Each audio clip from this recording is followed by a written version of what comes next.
many TNT does it take to destroy Obsidian? And what was the original name for Deep Slate? Today, we'll show you 51 block facts you surely didn't know. With this first fact, you'll be stuck in your chair. Unlike slime blocks, honey blocks are sticky on their sides as well. And with getting the achievement sticky situation by sliding down the honey blocks, it would take you 1 minute and 14 seconds to get from one end of the world to the other. Oh look, diamonds! Speaking of diamonds, when you mine those diamonds and make a diamond pick, listen to this fact. Even though you need a diamond pick to break obsidian to make the beacon, you don't need one to break the beacon. I know you wouldn't want to lose an item you are fighting the Wither for just by breaking it, but it is actually not possible to lose it, as you can see here. A perfect spot to place a beacon might just be on a fully stacked netherite base. I mean, the netherite beacon looks really expensive, but how much would it cost actually? Well, all the ancient debris alone would be 5,904 pieces, and all of those items would take up 92 1/4 stacks and fill nearly 3.5 shulker boxes. That's so much netherite! Have you ever wondered how many items you can carry with those cool shulker boxes in Minecraft? Well, when you fill up 37 of them with 64 stacks each and then put them in your inventory,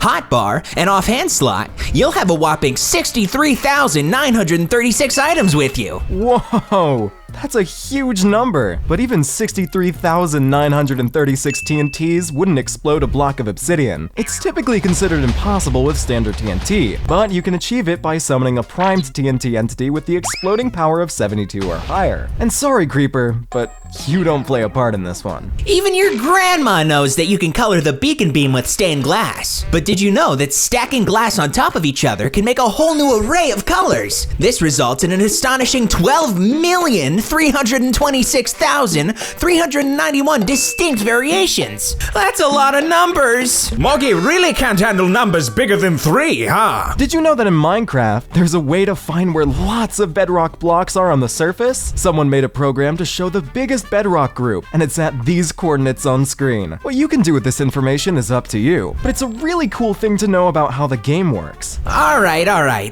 Let's calm down with the numbers, and instead, let's talk barrels. Barrels first showed up in Minecraft Java Edition a little before they did in Bedrock Edition, in Snapshot 18W44A. But guess what? In an older version of Bedrock Edition that was still in testing, people found some interesting pictures of barrels that the game never used. They were thinking about adding different kinds of barrels, some empty, and some with fish inside while they were working on the game. Well, now that you know about the fishy barrel, how about the non-existing acacia barrel? When you make stuff out of wood in Minecraft, it usually looks like oak wood, but there are some things that look different, like how item frames and fletching tables look just like birch wood, barrels look like spruce wood, and cartography tables and grindstones look like dark oak wood. Some things like chests and jukeboxes don't even look like any specific type of wood. Face it, Acacia, nobody loves you. And here's another block no one likes, podzol. Unlike grass, podzol retains its form indefinitely when a block is placed on top of it, never transforming into dirt over time, unlike its mycelium or grass counterparts. However, acquiring an ample supply of podzol is quite achievable by growing a 2x2 spruce tree, so there's no need for concern about running low on podzol. Not that I like it anyways. Now that we've escaped the ugly podzol, want to hear a cool trick? If you use an anvil to rename a chest or a fancy shulker box, it shows their custom name on the menu. But here's the catch. It doesn't work on things like crafting tables, looms, and stone cutting blocks. It's a bummer, right? But for some reason, it does work with enchanting tables and beacons. Imagine this. You can write a funny joke on your friend's enchanting table like, "There's a lot of pressure on my plate." There's one thing worse than death. That's Pablo's jokes. When you put pressure plates around a water block, it looks taller than when they're surrounded by rails. It's kind of like magic. But here's the twist. In some cases, they can appear shorter. It's like water is doing some strange stuff when it's under pressure. Maybe it's afraid of the sponge I have next to it. You already know you can dry out a saturated sponge in a furnace already. But here's the cool part. If you put an empty bucket in the furnace's fuel slot, when the sponge is done drying, it somehow fills the bucket with water. It's kind of surprising, right? You'd think the heat would make the water disappear, not refill a bucket. Huh, that's weird. Anyways, do you know how to make a bell in Minecraft? Well, surprisingly, you can't craft them at all. There are only 3 ways to get them. Take them from a village, find them them in a ruined portal chest or trade with villagers. Now, let's talk about the price of these bells. By default, they cost a huge 36 emeralds. That's even more than some mending books. So maybe just borrow it from the village instead of buying it. Now for a cheaper fact. Surprisingly, it's possible to construct an underwater cactus, provided that the cactus has something on top of it like this glass pane. In this case, it won't get destroyed, allowing you to create some intriguing underwater spiky plants. Oddly enough, even when the top of the cactus is exposed to the air, it can still grow,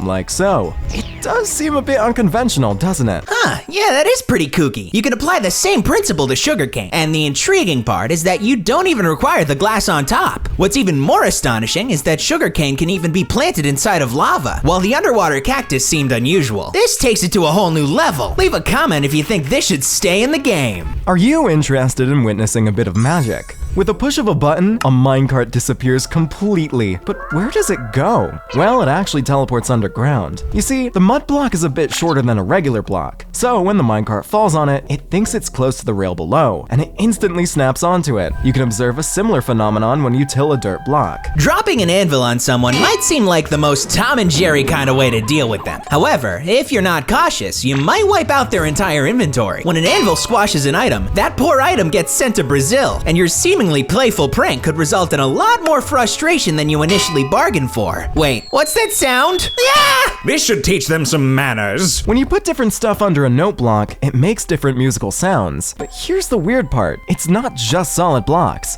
It also happens with things like pressure plates, signs, dripstones, and conduits. Even if they're not right next to the note block, it's a bit unusual, and it might not seem like it should work like that, but it does. By using a debug stick on skulk veins, you have the power to transform them into something resembling skulk leaves. Combine these eerie-looking leaves with polished basalt, and you can craft some truly sinister-looking trees. Now I know how to decorate my home on Halloween. Also, what are you doing here? Mogi! I'm here to educate the people. In Minecraft version 1.10, when magma blocks were first introduced, they had a unique ability to store the light level of a block placed adjacent to them. For example, if you placed glowstone next to a magma block and then removed it, the room would remain just as bright. It was undoubtedly a handy feature, but it was eventually removed in version 1.14 because, as it turns out, it was actually a bug. Did you know that ancient debris in Minecraft is super tough? It can withstand explosions just like obsidian. But here's the interesting part. You can push ancient debris with pistons, but they have a tough time moving obsidian. You don't seem so tough now. The target block is kind of overlooked, but it's loaded with features that you might not even be aware of. Surprisingly, you don't have to just use arrows on it. You can hit it with a trident, toss an egg, lava splash potion, fire a charge from a dispenser, and even employ a lava spit. In the Java edition, there are even more exciting possibilities, like using ender pearls, bottles of enchanting, and fireworks. So now you can do all kinds of cool tricks to show off to your friends. Another cool block is the Jukebox. What, don't believe me? Let me explain. In Minecraft's code, things were a bit different. Surprisingly, for over 5 years after the Jukebox was introduced, it was internally referred to as the record player. Even today, in the files of Bedrock Edition, the music discs are still called records. If that's not perplexing enough, these little bits of clay are also referred to as discs, but spelled differently than music discs. Back in my day.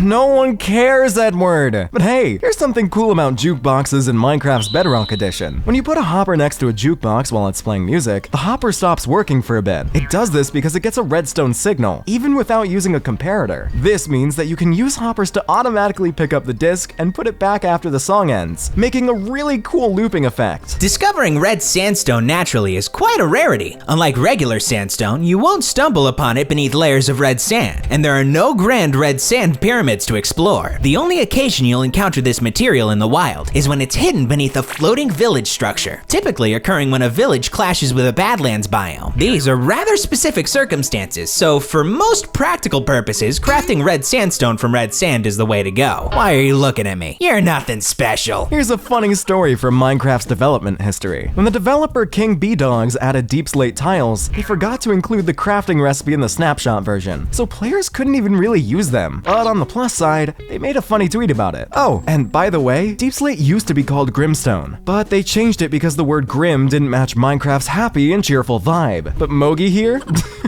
He matches it perfectly. And what is funnier than Minecraft's fair share of inconsistencies? You might naturally assume that wooden items would be highly flammable. And well, both the loom and crafting table can indeed be used as fuel in a furnace. However, when you attempt to set them on fire, you'll quickly discover that they don't even catch a spark. Now that is a nether bridge material. Now I can safely get to the nether fortress for that wither skeleton skull. Here's one tip to help you find wither skeleton skulls faster in Minecraft. Normally, wither skeletons spawn only on nether brick blocks inside nether fortresses. But here's the cool part. You can make your own nether brick platforms in the fortress shape, and they'll also spawn there. So if you want to increase your chances of finding them, try making extra nether brick platforms. Just watch out for the extra mobs. Finding diamonds in Minecraft is usually a big deal, right? Well, guess what? You can find up to 2 diamond blocks hidden in secret rooms inside of a woodland mansion. One is the rare lava room, and the other is in the obsidian room. That's a total of 18 diamonds you can grab if you're up for the adventure. Let the pillagers be pillaged. These slabs will give you a hard time jumping. Quite surprisingly, the sticky effect of honey blocks still persists even when you're standing on daylight detectors, or carpets, and even slabs. It's almost like they've got a magnetic pull instead of just being sticky honey. If you happen to swim while touching the top of a honey block, it'll slow you down. But swimming alongside the sides won't hinder you underwater, and the bottom of a honey block never causes any slowdown. Getting wool in a desert where there are no sheep might sound strange, but in version 1.3 of Minecraft, it was actually possible. Desert temples used to have wool as part of their colorful decorations. However, once hardened clay, or terracotta, was introduced, they replaced the wool patterns. Minecraft's world has gone through quite a few changes. If you were to break every piece of terracotta in a naturally spawned desert temple, you'd be left with 55 pieces, 54 of them orange, and 1 blue from the center. But I still prefer wool if you were to ask me. Have you ever noticed something interesting about Minecraft doors? They have 2 sets of hinges on opposite sides, not just one. And guess what? Mojang confirmed that it's on purpose and not a mistake. And part of the Minecraft community isn't very happy about it. Guys, tell me in the comments, is this next fact a mistake? If you manage to coax a mob into standing on a cake, you'll witness a peculiar sight. It'll endlessly rotate in place, utterly unable to move. This quirk arises from a pathfinding oversight in their AI code. Interestingly, the same behavior occurs when mobs are on fences too. It's a really curious glimpse into the inner workings of Minecraft's AI. Here's a little known fact about huge mushrooms. Excluding the stalk, both the red and brown types always consist of exactly 45 blocks. If you gather them using Silk Touch, these mushroom blocks can be used as fuel. But this feature is exclusive to the Bedrock edition. If you decide to mine the entire thing, you'll end up with approximately 14 mushrooms. So, if you ever dream of recreating your favorite Mario level, you'll have quite a bit of work ahead of you. Super Mario underwent... Oh,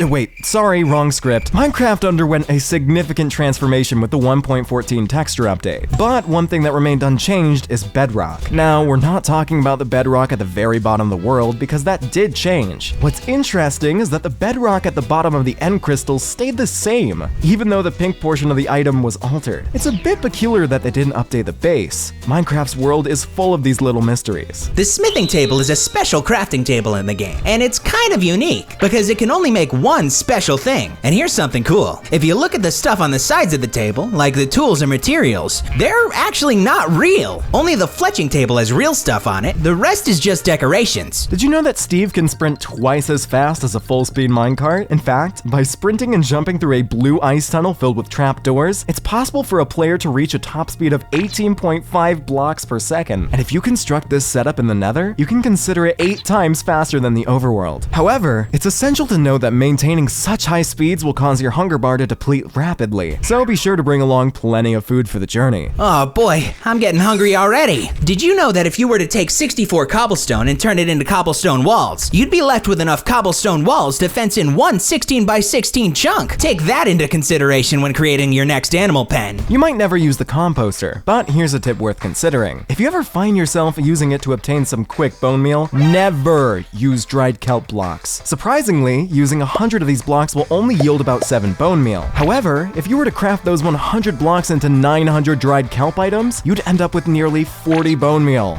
This small effort will save you a significant amount of resources in the long run. It's all about maximizing efficiency in Minecraft. Taking a look at that stained glass? Well, if you can't see it, that's actually the whole idea. The texture is intentionally flat, and when viewed against the light gray background of the inventory screen, it becomes nearly impossible to discern a single light gray stained glass pane. So just be careful it doesn't disappear like my dad did. Wait a minute, disappear? Moggy, he's right here. Anyways, before concrete was even officially confirmed for the snapshots, Jeb gave us a sneak peek of the concept in a video posted back in February 2017. In that clip, we got a glimpse of an early texture for the pink concrete powder, and witnessed how it would eventually harden upon contact with the water. At least we didn't have to vote for it. While you may be aware that you can power a jukebox with redstone, did you know that you can actually use a jukebox to power your redstone contraptions? It might sound a little bit unusual, but if you place a comparator facing out of a jukebox, the block will output a signal strength equal to the disk that's inside of it. So, for example, disk 8 would give a redstone signal of 8, and we can finally see that disks have a bigger purpose than just lying in the chest somewhere in the base. Now the only thing we need to find is a use for you, Moggy. Now let's talk about this useful contraption. You can make a really tiny clock in Minecraft using a minecart, a special rail, and a pressure plate placed in a certain way. Even though it makes a lot of clicking sounds as it goes back and forth every second, it's